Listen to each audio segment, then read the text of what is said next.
বনি ইসরায়েলের একজন লোক ছিল যে ৯৯টি মানুষকে হত্যা করেছিল। সে তওবা করার চিন্তা ভাবনা করেছিল। তাই সে একজন আবিদের কাছে গেল। আবিদ ও আলেমের মধ্যে পার্থক্য আছে।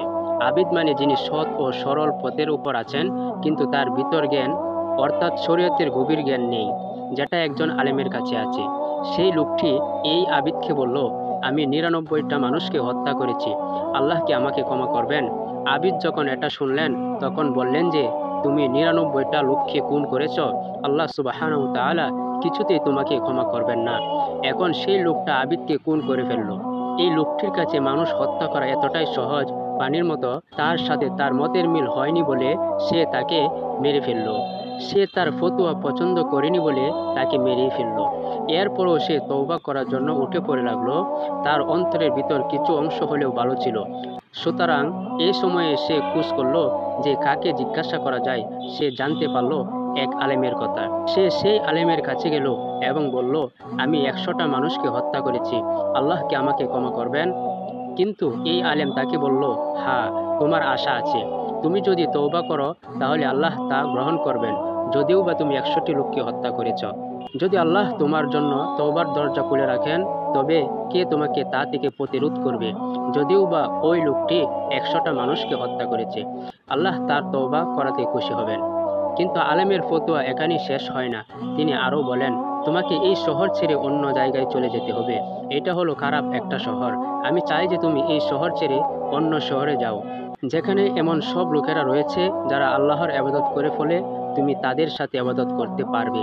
আলেম বুঝতে পেরেছিলেন যে এই লোকটি যতক্ষণ এই শহরে থাকবে ততক্ষণ পর্যন্ত সে পাপ কাজ করতেই থাকবে, যদিও বা সে তওবা করে, কারণ সে খুন করার প্রতি আকৃষ্ট হয়ে গেছে।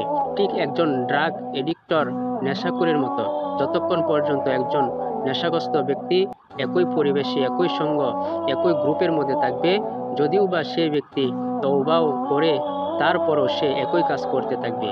তাকে পরিবেশ বদলাতে হবে, কারণ তার চারপাশের সব কিছুই সেই নেশার সাথে সম্পৃক্ত। যখনই ড্রাগ ডিলার, যার কাছ থেকে সে ড্রাগ কিনত, তার সাথে সাক্ষাৎ হলে সেটা ড্রাগের কথা মনে করিয়ে দিবে।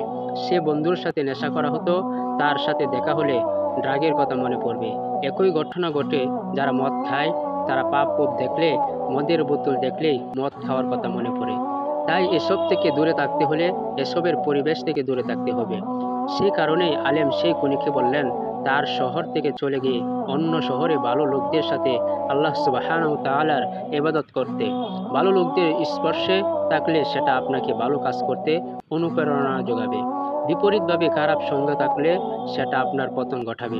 হযরত মুহাম্মদ সাল্লাল্লাহু আলাইহি ওয়াসাল্লাম বলেন, যদি তুমি একজন কামারের পাশে বসে থাকো, তবে তোমার গা দিয়ে কামারের গন্ধ বের হবে। আর যদি তুমি সেই লোকের পাশে বসো যে কস্তুর বিক্রি করে, তাহলে তুমি তার সুবাস কিছুটা শোষণ করে নিবে। অর্থাৎ যদিও বা আমরা একটি কাজের সাথে জড়িত নাও থাকি, কিন্তু ওই পরিবেশে থাকার কারণে আমরা সেই গন্ধটা নিজের মধ্যে নিয়ে নিব। সেটা আমাদের অনিচ্ছা সত্ত্বেও হবে। তাই আমাদের উচিত সর্বদা ভালো মানুষের স্পর্শে থাকা। পরিবেশের একটা বিরাট প্রভাব এসব ক্ষেত্রে আছে। তাই সেই আলেম তাকে তার শহর থেকে অন্য শহরে যেতে বলেছিলেন। তার কথা মতো সেই লোক অন্য শহরের দিকে রওনা দিল, কিন্তু আল্লাহর ইচ্ছা মাফিক সেই লোকটি সেই শহরে পৌঁছানোর আগেই মারা গেল। যখন সে মারা গেল, তখন মৃত্যুর ফেরেশতারা তার রূহ কবজ করার জন্য আসলেন।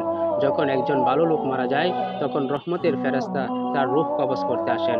আর যখন একজন খারাপ লোক মারা যায়, তখন শাস্তির ফেরেশতা তার রূহ কবজ করতে আসেন। কিন্তু যেহেতু এই ক্ষেত্রে পরিস্থিতি পরিষ্কার ছিল না, তাই দুই ধরনের ফেরেশতাদের দলই আসলেন তার রূহ কবজ করার জন্য, এবং সেখানে একটা বিতর্ক জন্ম নিল। শাস্তির ফেরেশতা বললেন, এই লোক আমাদের, কারণ সে এখনো তওবা করেনি, কবুল হয়নি। তার সদিচ্ছা ছিল, কিন্তু সে সেখানে অন্য শহরে পৌঁছতে পারেনি। রহমতের ফেরেশতা বললেন, না, সে তওবা করেছে এবং সে সেই শহরে যাওয়ার জন্য রওনা দিয়ে দিয়েছে। তো দুই দলের ফেরেশতারাই বিতর্ক করেছিল যে কারা সেই ব্যক্তির রূহ নিবে। তাই আল্লাহ সুবহানাহু ওয়া তাআলা এই বিতর্ক দূর করার জন্য তাদের কাছে আরেকজন ফেরেশতা পাঠালেন। তিনি তাদের বললেন, সে যেখানে মারা গিয়েছে সেখান থেকে উভয় শহরের দূরত্ব পরিমাপ করো। যদি তোমরা তাকে তার নিজের শহরের কাছে পাও, তবে সে জাহান্নামী, আর যদি সে অন্য শহরের নিকটবর্তী হয়, তবে সে জান্নাতি। হুজুর সাল্লাল্লাহু আলাইহি ওয়াসাল্লাম বলেন, প্রকৃতপক্ষে সে নিজের শহরের নিকটবর্তী ছিল, তাহলে তার স্থান কোথায় হবে? জাহান্নাম। কিন্তু হুজুর সাল্লাল্লাহু আলাইহি ওয়াসাল্লাম বলেন, আল্লাহ সুবহানাহু ওয়া তাআলা জমিনকে নির্দেশ দেন তার লোকটা এবং তার নিজের শহরের মধ্যকার দূরত্বকে বিস্তৃত করা এবং তার লোকটা ও অন্য শহর ভালো লোকদের মধ্যকার দূরত্বকে সংকুচিত করার।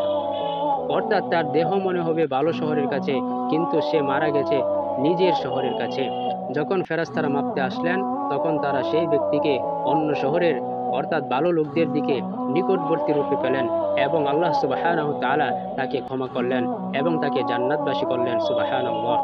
আল্লাহ যদি চাইতেন তাহলে তিনি ওই ব্যক্তিকে ভালো শহরের নিকটে মৃত্যু দিতে পারতেন, কিন্তু তিনি তা করেননি। তিনি কেন তাকে তার নিজের শহরের দিকে বেশি নিকটবর্তী করে মৃত্যু দিলেন? কারণ তিনি আমাদের দেখাতে চেয়েছেন যে তিনি কতটা আগ্রহের সাথে ওই ব্যক্তিকে ক্ষমা করতে চান। আমাদের শুধু আল্লাহ সুবহানাহু ওয়া তাআলার কাছে ক্ষমা চাইতে হবে, তওবা করতে হবে, কিন্তু সেই তওবা হতে হবে মন থেকে, পুনরায় সেই পাপ না করার দৃঢ়তা নিয়ে।